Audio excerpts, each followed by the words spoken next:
Right. Well, hello to all of you in OggCamp, Liverpool. I'm sorry I can't be with you, but I was overcome by this appalling attack of complete indifference, and so I couldn't make it. I'm really sorry, but I've got some questions here. Where actually in the printer, I've just printed them out. They've been sent by one of your geeky people. And they'd like me to answer them. So, do you like those, by the way? Oh, they're magnetic. Yeah, I mean, not very geeky, but still good for an old man who has problems reading. What first got me interested in technology, and what was my first computer? Well, rewind to 1981, 1982, and I just graduated from university. I'm in Manchester doing first television series that I ever did. And I go into a Lasky's department store chain, now closed, sadly. I think they're still online, possibly, that specialised in electronics. And I saw a cluster of kids all around a Sinclair ZX. And I thought, I better catch this train, or I'll never get there. You know, it's now or never. I had this idea. There was this phrase, computer literacy, if you remember. Well, you're all probably too young to remember, but the whole idea was you had to be computer literate. And I thought, well, I must do it. I must. So I bought, in fact, an Acorn, a BBC microcomputer, as they were called, which was my steadfast companion for 2 years, until 2 or 3 years. I added things to it, a CPM, a processor that allowed it to use CPM, which is a forerunner of Windows, not of Windows, I beg your pardon, a forerunner of MS-DOS. And then in January 1984, my friend Douglas Adams and I queued up and bought the very first Apple Macintosh to be sold in Europe, in fact. Adams got the first, before I got the second, which is just as it should have been. And I was kind of hooked, really. What's the next question? Have I ever done any computer programming? If so, in what language or platforms did I enjoy the experience? Well, I learnt BBC Basic and Pascal and a bit of Logo, which is a very childish but useful language. But I never really got into the C++, pluses or anything like that.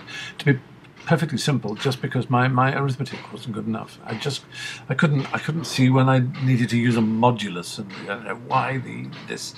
You just have to have the maths, and I didn't.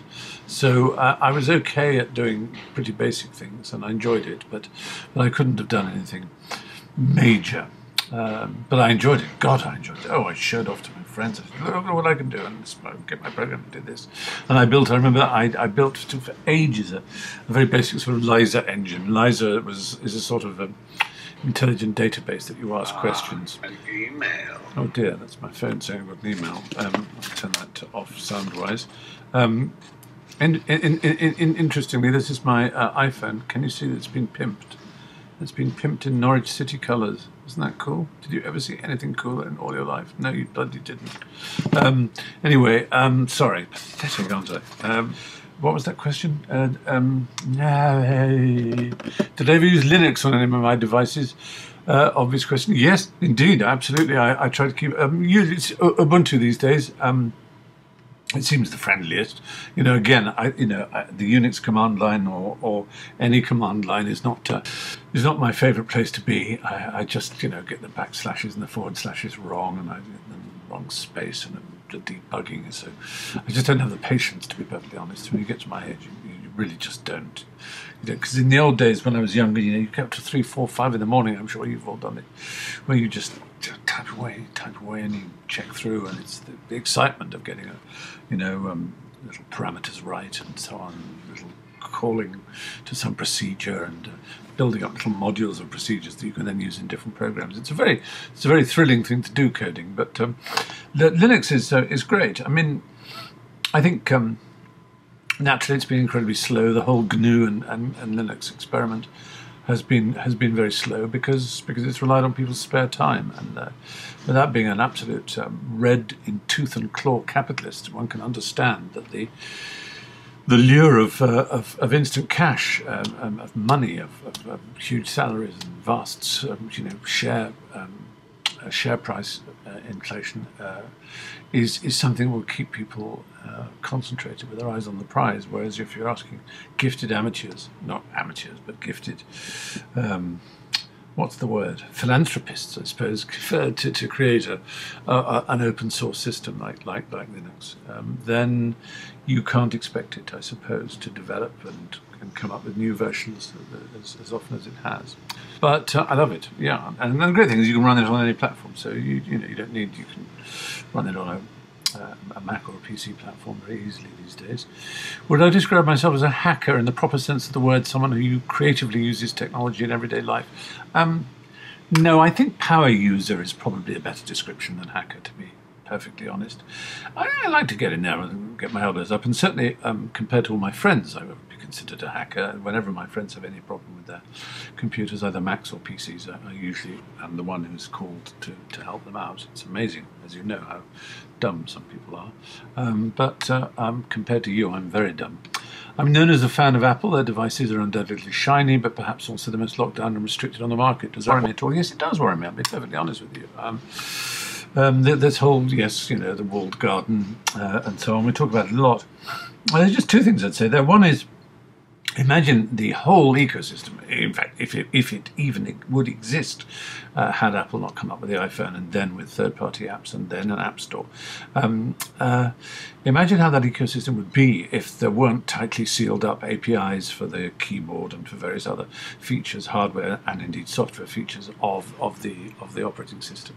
It would be a bloody mess of just badly written, destructive apps and indeed malware of all kinds, as we're beginning to see more and more in Android. And I don't think there's anything wrong with a company that makes its own hardware as well as its own software, which is quite rare.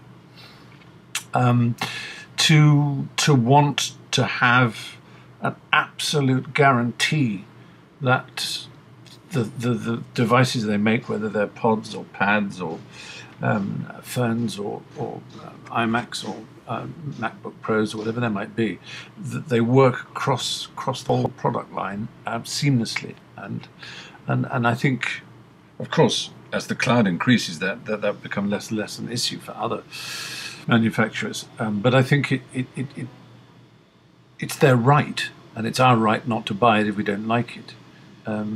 After all, it's still that long ago that they were a busted flush, and everybody said the company wouldn't exist anymore. But I do worry that sometimes they're a bit tyrannical and a bit silly, and they should just loosen up in some areas.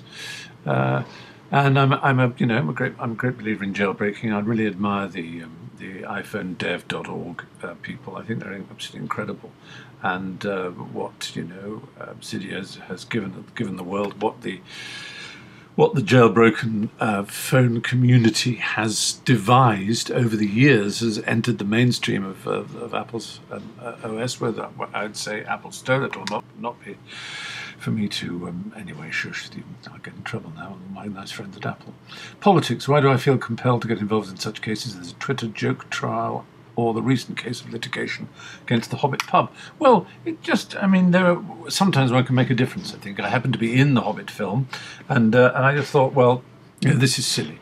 The brutal assertion of copyright is one of the stupidest things that's happening in the world, and I've been very outspoken against it. I have observed that throughout history, the most creative periods in culture have always been when there has been a kind of loose-ish hold on copyright. Not no copyright, but not a stranglehold. It's a bit like a bird. If you hold it too loosely, it'll fly away. If you hold it too firmly, you'll strangle it. And I think it's the same with creativity. And I think music companies and film companies and just as sponsors at the Olympic Games can make fools of themselves and actually undo all the work that their branding is supposed to be favouring them with. They can undo it all by being stupid, by having lawyers who just see something, and Lucasfilms or whatever will see some artist in Devon has got a little display of watercolours they've done of scenes on the ice planet Hoth, and then they get a cease and desist letter. letter from Marin County, San Francisco, from George Lucas's lawyers, saying they'll be sued. I mean, you just think, oh, come on, you idiot! You just make people think, as if people don't hate you enough for the last 3 films you made. He's got to do that. It's such a pity. It's just a bit of common sense, a bit of getting your ear to the ground and realizing that there are times when it's appropriate to act on behalf of your, the work you've done and the innovations you've made, and there are times when sharing is the best thing to do. And when it comes to the Twitter joke trial, again, you'll be amazed at the ignorance of lawyers and our ruling political classes when it comes to social networks and the whole nature of it all. And after the Spartacus moment, in which everybody tweeted the identical tweet, the identical threat to Robin Hood Airport that Paul Chambers made, it was obvious that the law had been made a fool of. And like all weak fools, instead of backing down, they just became more stubborn. A strong person would have backed down gracefully and said, OK, we've got to look at this, we'll go to Parliament, we'll find out a way of judging whether something is clearly what, in the opinion of an ordinary man, which is, it may sound like a strange phrase, but the reasonable man is a figure used in the common law, which is used both in America and in Britain and in hundreds of other jurisdictions around the world.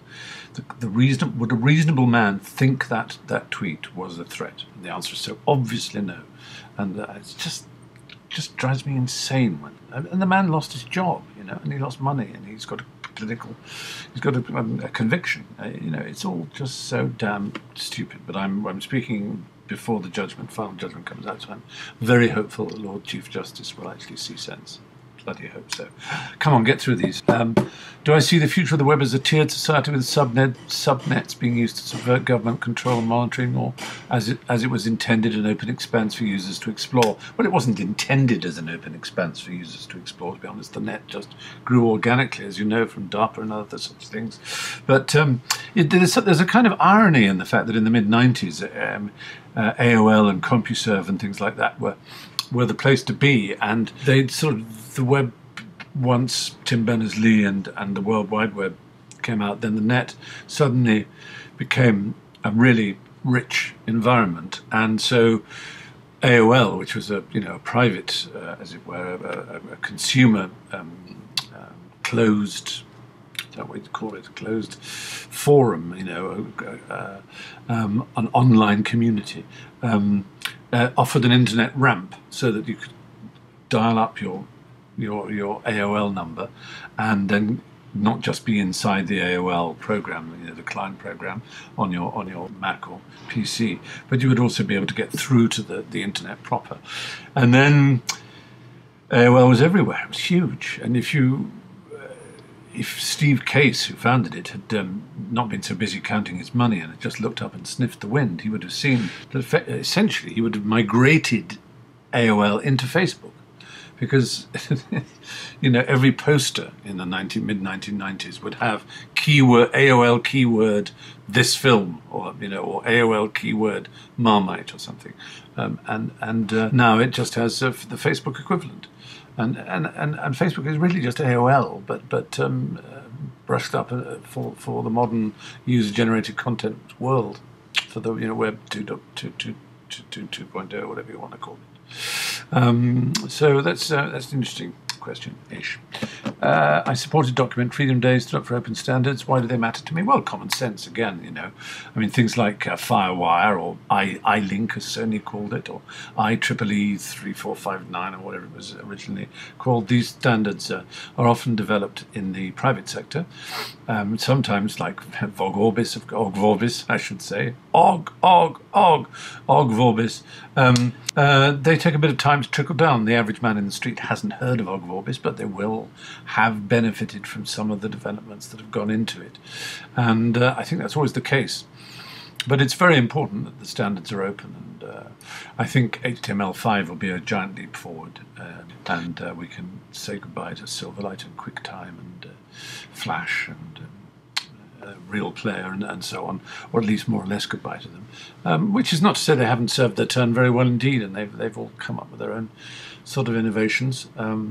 But HTML5 will when it finally goes through all its committee stages, will I think change the environment enormously.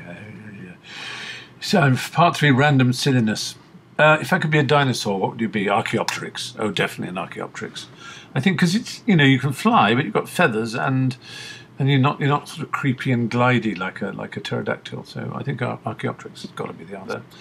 Have you ever been to the North Pole? Did I meet Santa? Oh dear, no. The furthest north I've ever been is Barrow, Alaska, which is the northernmost part of the United States of America. It's in the Arctic Circle, and it was, I can tell you, it was very cold, actually. Yeah. Otherwise, no, never met Santa. At least I don't think so, not to my knowledge. That's it. Those are all the questions. Well, there you are. Sorry I was such a blathering idiot. The time is already, good heavens, and I'm good gracious. So enjoy everything, and I really, really wish I was there. And I just have a fantastic time. Lots of love. Bye.